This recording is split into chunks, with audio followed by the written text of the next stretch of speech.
Good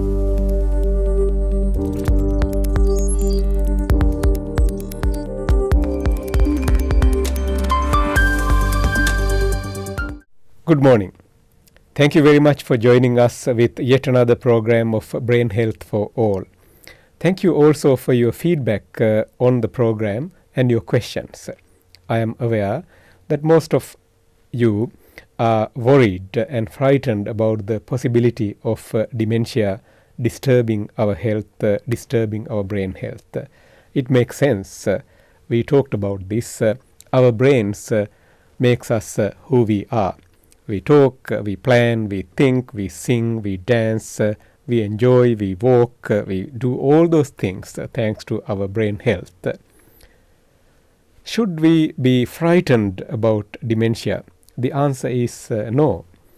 We need to raise our awareness on dementia or brain failure, but we need to act on preventative brain health and prevent us from having dementia in the long run. How can we do that? So the best way to talk about this is with a story.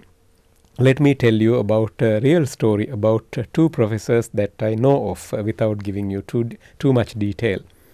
Professor number one was doing a similar job to me in the same field some times back, but decided to retire at the age of 65.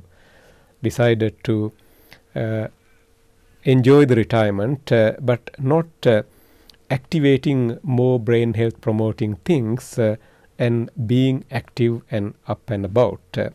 This particular professor didn't do anything else wrong. This particular professor didn't smoke. There was no uncontrolled blood pressure or hypertension. But for me, I still believe that this particular person retired too early.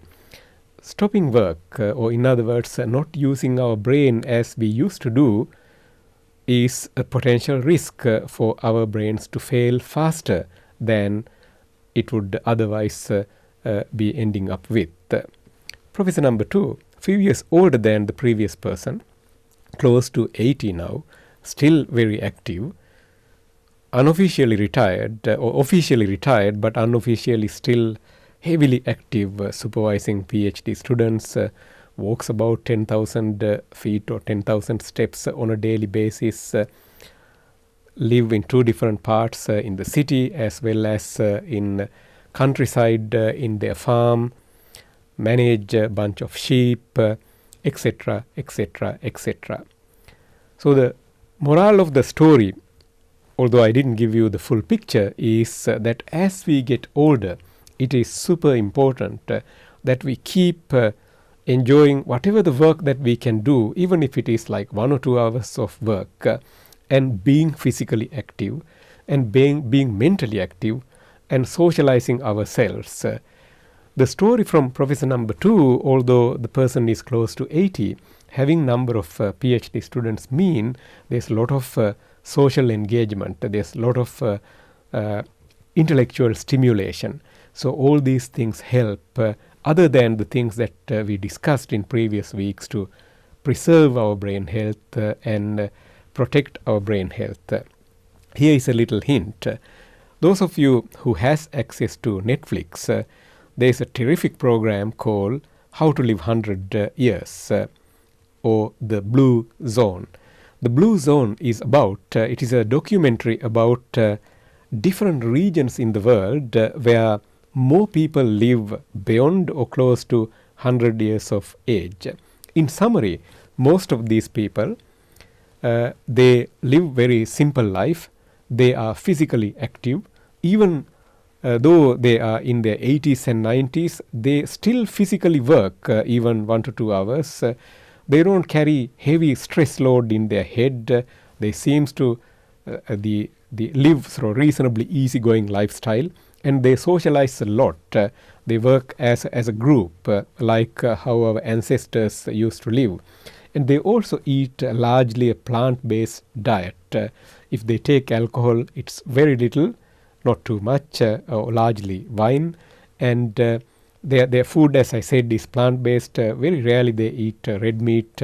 I strongly encourage you to watch this documentary and take the take-home messages that you can take. We will be talking about some of the tips from this and other in time to come in future programs. Remember, don't worry about dementia.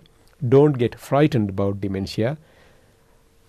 Enhance your knowledge on brain health and be active mentally as well as physically and socially, and enjoy your life. You can possibly live close to or beyond 100 years by doing that. So don't forget, if you have access to Netflix, to have a deep at how to live 100 years, the blue zone. But if you don't have access to that, we will dissect some of these things in future programs. Take care. Thank you for watching. Keep sending your questions to us. We look forward to reading them and answering them. Stay well, stay safe, and enjoy life and protect your brain health and overall health. Remember, there's no health without brain health. Take care.